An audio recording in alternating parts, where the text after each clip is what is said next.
The reference to warehouse workers peeing in bottles out of desperation. This is the second most mainstream pee story in American politics over the past decade. I'll let you fill in the blanks for the first one. The reference to warehouse workers peeing in bottles out of desperation originates from a claim made by the British author James Bloodworth back in 2018 after he went undercover at an Amazon warehouse. He told Insider at the time that he had come across a bottle of urine on a warehouse shelf and that workers were admonished for taking toilet breaks. Drivers of Amazon affiliated courier companies also told Insider that some workers urinated in bottles to save time on the road. And I apologize, we're not CNN, we don't have a huge budget and all that. I had seen a reference to a journalist who saw official documentation for Amazon workers on what they had to do to clean out their workplaces before they left for their shift. And it specifically had a reference to bottles of urine, that they could not leave behind bodily waste and stuff like that. I went to find it for the production of the show today and I couldn't find it again, but it does exist, I swear. Anyway, and by the way, to the point that they make about if this was true, no one would want to work for us. Well, Wazi, I think, brilliantly responded to that. But in addition, there was a survey by the worker rights platform Organize that found that 74% of workers avoid using the toilet at Amazon for fear of being warned that they had missed their target numbers. Rising goals have also taken a toll on employees' mental health, as 55% of them report having suffered depression since working at Amazon. Over 80% of workers said they would not apply for a job at Amazon again. So maybe that's something for Amazon News, the journalists there, to look into.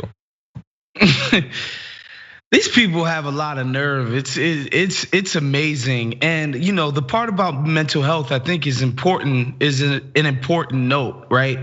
Oftentimes you get a job and you're paying your bills, but like, what good is it if the strain that is being put on you spiritually and mentally, you don't even get to enjoy the fruits of your labor. You can't even enjoy the time when you're not at work, spending with family, because this job is so physically taxing and mentally draining.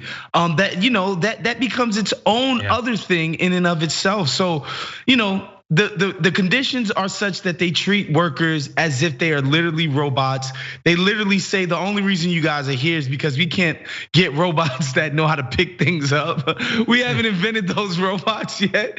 It's insane the way they frame how the workers' importance in the workplace, as you guys are inessential, we don't need you, so we get to treat you like trash. Oh yeah, by the way, we're tracking your every movement. We're gonna make sure you're as efficient as possible, because again, you're not a human being. You're just an instrument by which we extract cash. And it's awful. It's like out of some post-apocalyptic crazy novel. You know what I'm saying? Like the way they treat these workers, like you're just a number.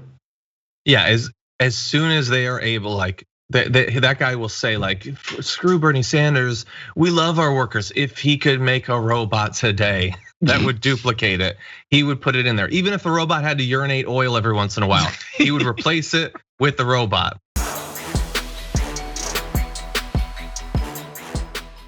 For more political news breakdowns, interviews, stories of activism, and me trying my hardest to care about the occasional big celebrity news story, subscribe to our YouTube channel at youtube.com/thedamagereport. And you can ring the bell wherever it is so you don't miss anything.